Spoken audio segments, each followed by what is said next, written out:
Bonjour, ici Jean Sinette du studio Photomode à Québec. Bien, aujourd'hui, je vous présente une nouvelle capsule sur les cartes Pure-Gear parce que, bon, il y a quelques mois, je vous ai présenté une carte sur la 256 GB et depuis, Pure-Gear ont sorti d'autres modèles de cartes et je me suis procuré deux autres modèles sur les 5 qui sont disponibles. Donc, on va voir ensemble aujourd'hui ces cartes-là. Je vais parler également des deux autres cartes que je ne possède pas. Et j'ai fait aussi des tests comparatifs là, au niveau de la vitesse d'écriture et de lecture. Donc, avant d'aller un peu plus loin, bien, c'est important de dire, avant de choisir une carte, qu'il faut connaître ses besoins. Parce que, bon, dans mes tests que j'ai faits, j'ai même utilisé une carte XQD que j'avais depuis l'époque du D500 et du D850, que j'ai toujours. Et je me suis amusé là, à comparer, donc on va voir ensemble un peu plus loin les différents résultats. Mais qu'est-ce qui est important, c'est de savoir vraiment nos besoins, parce que, bon, c'est pas parce qu'on a un appareil, peu importe le modèle, qui utilise des cartes CF Express, qu'on est obligé d'avoir absolument une carte très rapide. Bon, quelqu'un qui va faire du paysage, qui va faire de l'architecture, même, je vous dirais, du portrait. Donc, on n'a pas besoin d'une carte qui est capable de suivre une rafale de 20-30 images à la seconde ou encore en JPEG comme celui-ci à 120 images à la seconde. C'est vraiment là, lorsqu'on veut vraiment utiliser nos appareils en mode sport ou encore en photo animalière, suivre des oiseaux. Bref, à ce moment-là, la rafale va être importante. Sauf que pour le reste du temps, bien, on n'est pas obligé d'avoir une carte hyper rapide. Et vous allez voir là, que moi, en tout cas, présentement, depuis que j'ai le Z9, j'ai utilisé la carte Pure-Gear 256GB, qui est une carte de vitesse moyenne. Et bon, j'ai fait des tests même avec un chien de mon ami, qu'on a fait de la rafale. Je suis allé faire des tests au niveau de skieur et j'ai eu aucun problème là, quand même à suivre une rafale. Il faut faire une distinction là, avec les tests que vous allez voir, là, de garder notre doigt enfoncé sur le déclencheur puis de prendre à l'infini des photos en rafale, que dans l'utilisation réelle sur le terrain ou que je peux mitrailler, que j'appelle, c'est-à-dire que je ne laisserai pas pendant 4-5 secondes, 10 secondes mon doigt sur le déclencheur et faire une rafale pour rien, car de toute façon, à 20-30 images à seconde, bien, qu'est-ce qui arrive? Ça prend beaucoup plus de place au niveau du stockage et aussi, ensuite de ça, lorsque je vais en faire le tri pour choisir les bonnes photos. Donc, c'est une chose de voir à ça. Et aussi, bien, naturellement, on va voir que le prix aussi grimpe en fonction là, de les types de cartes au niveau de la vitesse ainsi que de la capacité. Donc, c'est important de connaître ses besoins.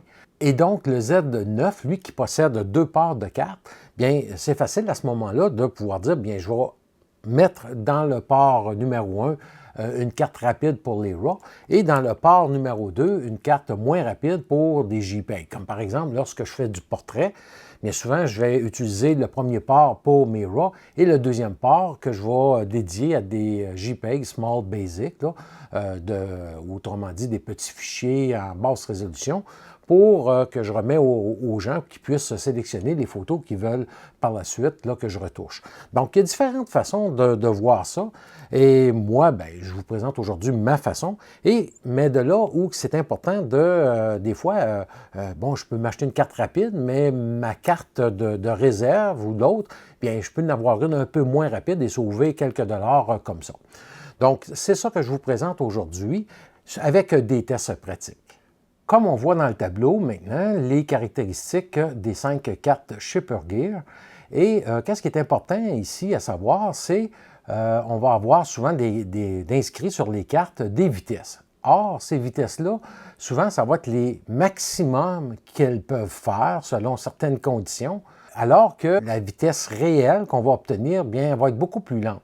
C'est pour ça que chez PureGear, on va vous indiquer dans le tableau pour chacune des cartes, à la 5e ligne, Minimum System ou Write, qui veut dire, bon, l'écriture, une vitesse minimale garantie.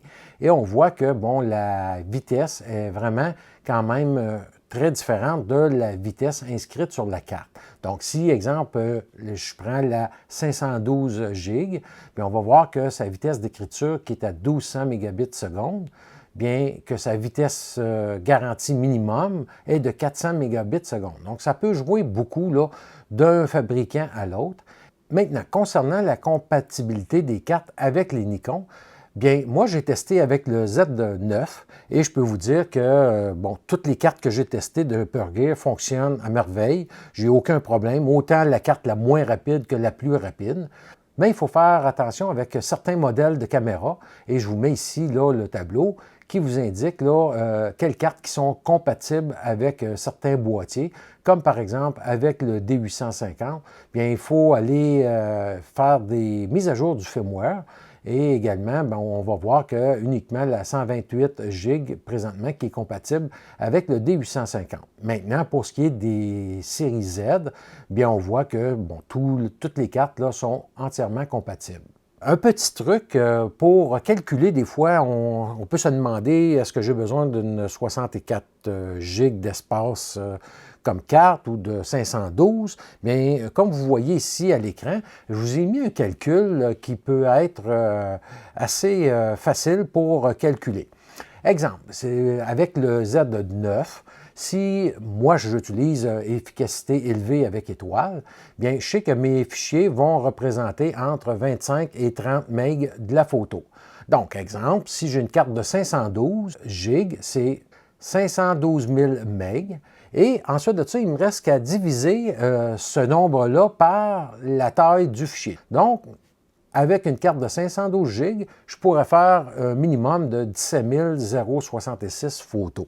Et pour les paramètres de test, qu'est-ce que j'ai fait? C'est que j'ai installé le Z9 sur un trépied qui était avec la dernière version du firmware de 1.11.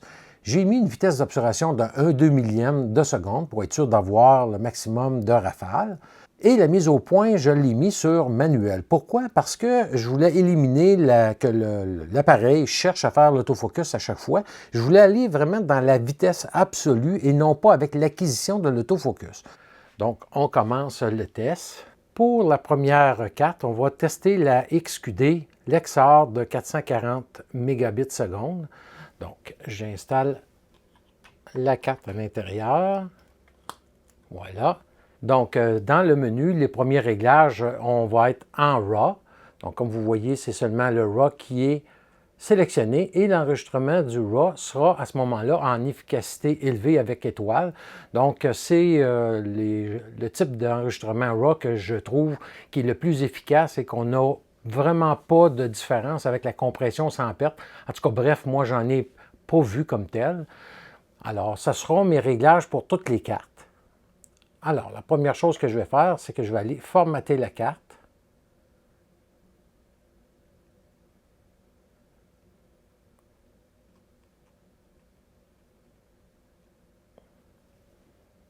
Parfait. Maintenant, la carte est formatée. On va faire la mise au point.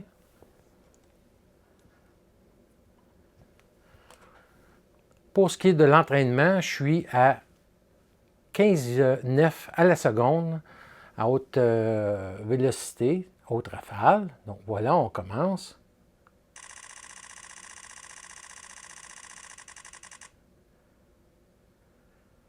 Et j'ai obtenu 53, disons 51 photos avant le ralentissement. On va formater la carte. Voilà. Maintenant, on va toujours avec les mêmes réglages, sauf que maintenant, je vais passer à 29 à la seconde. Et c'est parti. Donc, j'ai eu cette fois-ci 54, disons 51 photos parce que j'ai eu le ralentissement. On va formater la carte.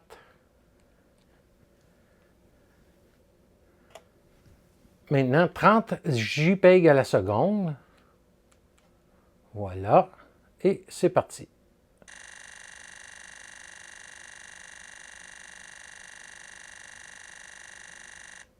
Et j'ai eu un blocage, donc à 190 images.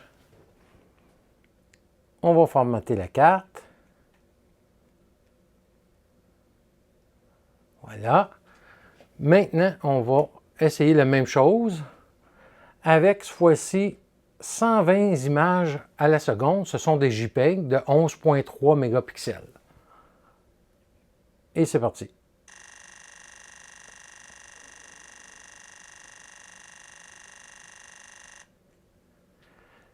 Et j'ai obtenu 712 images avant l'arrêt de l'appareil.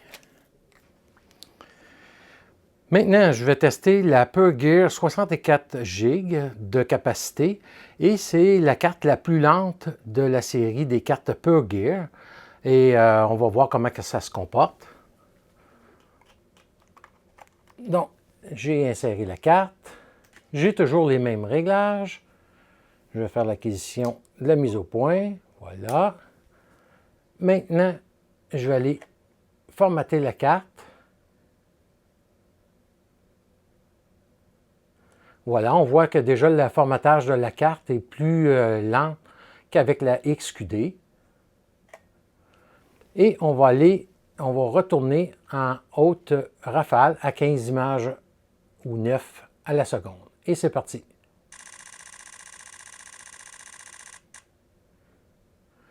Et j'ai obtenu 40 photos, donc 41, mais j'en ai une qui a prise après le ralentissement. On va formater la carte. Parfait. Maintenant, on va passer à 20 RAW à la seconde. C'est parti. Et j'ai obtenu 39 images moins 1, donc 38 images avant le ralentissement. On va formater la carte. Voilà. Maintenant, on va passer à 30 JPEG à la seconde. Voilà, c'est parti.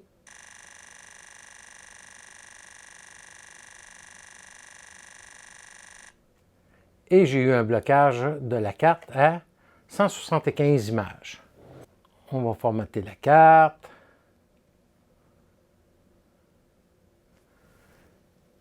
Maintenant, le dernier test à 120 JPEG de 11,3 mégapixels à la seconde.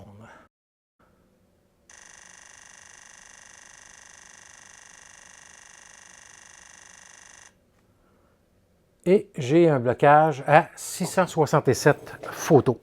Maintenant, on va tester la carte PureGear de 256 GB de capacité, qui est plus rapide beaucoup que la 64. Donc, on insère ça dans l'appareil. Voilà. Je vais formater la carte. Voilà, c'est fait. Faire l'acquisition de l'autofocus. C'est fait. On va aller se remettre en F. Haute rapidité de 15 images secondes. Voilà, c'est parti.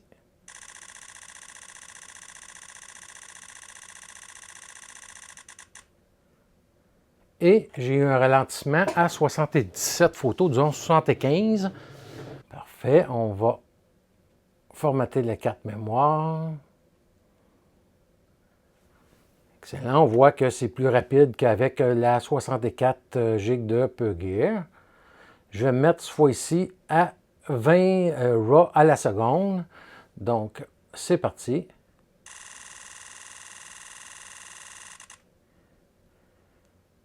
Et j'ai obtenu 56, disons 54, pour éliminer les deux dernières. On va formater la carte. On va se mettre cette fois-ci à 30 JPEG en haute résolution à la seconde. C'est parti.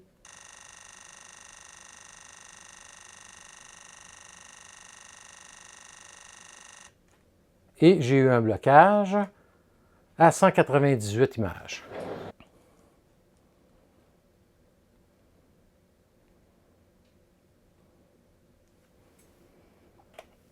Maintenant, le dernier test à 120 JPEG à la seconde à 11,3 mégapixels par photo. C'est parti.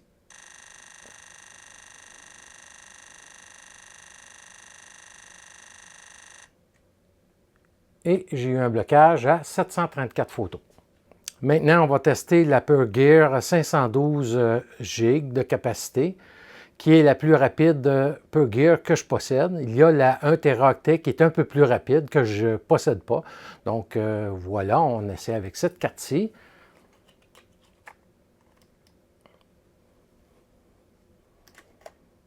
Donc, on va formater la carte. Voilà, c'est fait. On va faire l'acquisition de l'autofocus. C'est fait, je passe en manuel.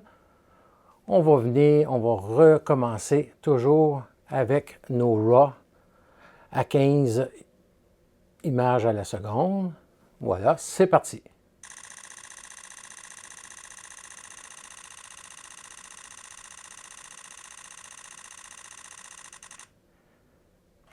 Et j'ai fait 119 photos, dont 2 dernières là, qui ont tombé dans le mode ralenti, donc 117 photos. On va formater la carte mémoire. Maintenant, on va passer à 20 images à la seconde en RAW toujours. C'est parti.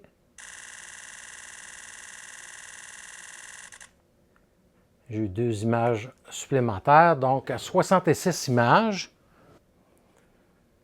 On formate la carte mémoire.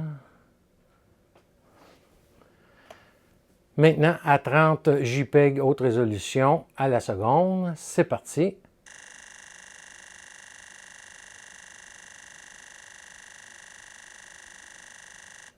Et j'ai eu un blocage à 198 photos.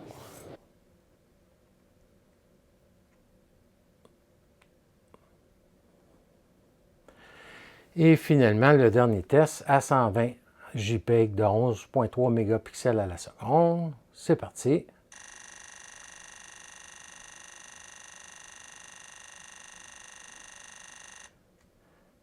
Et j'ai eu un blocage à 735 photos. Donc, on va voir ensemble le tableau là, qui récapitule le tout. Alors, la Lexar XQD, bien comme vous avez vu, lorsque je place la Rafale sur le Z9 à 15 RAW par seconde, bien, j'ai eu une Rafale de 51 photos, alors qu'avec la PureGear 64, j'ai eu 40 photos avant que l'appareil ralentisse. Et même chose avec la 256 GB où j'ai obtenu 75 RAW et la PureGear 512, j'ai eu 117 RAW. Comme je vous disais, la 1 Teraoctet, je ne l'ai pas, donc je n'ai pas pu les tester, mais c'est une carte qui se rapproche de très très proche, mais c'est une carte qui se rapproche beaucoup de la 512 au niveau de la vitesse. Et lorsqu'on passe à 20 RAW ou 29 à la seconde, bien avec la XQD, j'ai eu le même résultat de 51 photos. La PureGear, j'ai eu 38 photos avec la 64 GB. Maintenant, 54 photos avec la 256 GB et 66 photos avec la 512. Et par la suite, bien, j'ai testé avec les JPEG, parce que, bon, la caméra, lorsque je passe à 30 images seconde, c'est des JPEG en haute résolution. Et à ce moment-là, j'ai obtenu 190 JPEG en 30 images secondes avec la XQD, alors que j'ai eu 175 photos avec la 64 GB de PureGear, 198 photos avec la 256 GB et le même résultat avec la 512 GB. Et pour ce qui est de la grande rafale, c'est-à-dire de 120 images à la seconde, où là, le capteur, à ce moment-là, va me donner une résolution de 11,3 mégapixels par photo, qui est quand même excellent, parce que si on se rapporte à il y a quelques années, on avait le fabuleux Nikon D3S qui nous donnait 12 mégapixels et on était tout content d'avoir 11-12 images à seconde de mémoire. Mais écoutez, maintenant, ça peut aller jusqu'à 120 images à seconde, donc c'est assez impressionnant. Et les résultats, bien, comme vous voyez, bien, j'ai été capable d'avoir 711 photos avec la XQD, 667 avec la 64 GB de PureGear, 734 avec la 256 GB et 735 avec la 512 GB. Et pour calculer la vitesse de téléchargement, qu'est-ce que j'ai fait? J'ai utilisé chaque carte où j'ai enregistré 220 RAW identiques sur chaque carte et j'ai obtenu à ce moment-là 6,85 GB d'espace pour ces 220 RAW-là. Ensuite de ça, je me suis servi du lecteur PureGear CF Express pour télécharger les photos. Et voici les résultats que j'ai obtenus. Donc, avec la XQD, bien entendu, la XQD, j'ai utilisé un lecteur Lexar XQD parce que, bon, c'est pas compatible avec le lecteur PureGear. Et j'ai eu un temps pour télécharger les photos sur mon ordinateur de 18,15 secondes. Alors que lorsque je passe avec la PureGear et le lecteur PureGear CF Express, bien, j'ai eu un résultat de 21,12 secondes. Et lorsqu'on passe à la carte de 256 GB, bien, j'ai eu un résultat de 7 secondes 91 et avec la 512 de 7 secondes 73. Donc, vraiment, lorsqu'on passe avec les cartes les plus rapides, bien, vraiment, le temps de transfert est très rapide là, sur les ordinateurs. Et pour ce qui est des prix, bien, je vous mets ici les prix qu'on retrouve chez L'Art Photo. Et vous allez voir que, bon, comme par exemple, si je prends la 512 GB, bien, elle est à 400 $ avec le lecteur inclus, donc vraiment un plus. Et avec le lecteur est fourni là, les câbles de branchement de USB-C à USB-C ou de USB-C à USB-A. Donc vraiment un plus. Et si on prend la même carte, sans le lecteur inclus, bien, elle est de 359 $. Donc, le lecteur revient à 40 $ et c'est un lecteur qui est vraiment là, très bien construit. Il est en aluminium, donc vraiment un très, très bon lecteur de cartes. Là. Aucune difficulté. Moi, je l'utilise depuis que j'ai les cartes PureGear et j'ai eu là, en aucun temps là, des problèmes là, de téléchargement avec. PureGear ont deux modèles, soit, exemple, comme moi j'ai ici, c'est un lecteur à part CF Express seulement, mais vous pouvez avoir le lecteur double qui va comprendre le port de CF Express et aussi de carte SD. Donc, exemple, ceux qui ont des Z62, Z72, qui ont un port de carte CF Express et SD, bien à ce moment-là, le lecteur CF Express et SD peut être vraiment avantageux là, plutôt que de passer par deux lecteurs différents. Et le prix, comme vous avez vu, bien, est quand même très raisonnable. Et pour ce qui est de la garantie, bien écoutez, PureGear offre une garantie de 5 ans sur les cartes. Donc, si vous avez un problème avec, vous avez simplement qu'à retourner la carte et bon, on va vous l'échanger. Moi, présentement, je l'ai testé à moins 20 dehors dans plusieurs différentes situations et j'ai eu aucun problème, même en haute rafale, comme je vous disais. Et bon, peu importe la carte, ça a très bien fonctionné. Et pour les abonnés qui me suivent outre-mer, bien, vous pouvez vous procurer les cartes PureGear également sur le site de PureGear. Et je vous mets au bas de la page ici le lien pour aller voir chez PureGear, là, selon votre pays, avec la devise, le prix de revient là, pour chacune des cartes. Donc voilà, c'était les cartes PureGear. Moi, je les recommande. C'est vraiment des très bonnes cartes. Et comme je vous disais, qu'est-ce qui est vraiment important? Allez voir si vraiment vous avez besoin de la carte la plus rapide ou du stockage ou bref, qu'est-ce que vous cherchez parce que ça varie. Hein? On a vu que la carte, ça part de 90 $ à presque 400 $. Donc, il y a quand même une bonne différence de prix. Et bon, on a au moins ces choix-là avec les cartes PureGear. Donc voilà. Et si vous avez des questions, vous pouvez me les poser ici. Ça me fera plaisir d'y répondre. Et je vous reviens là, prochainement avec une nouvelle capsule. Donc, merci beaucoup et à très bientôt.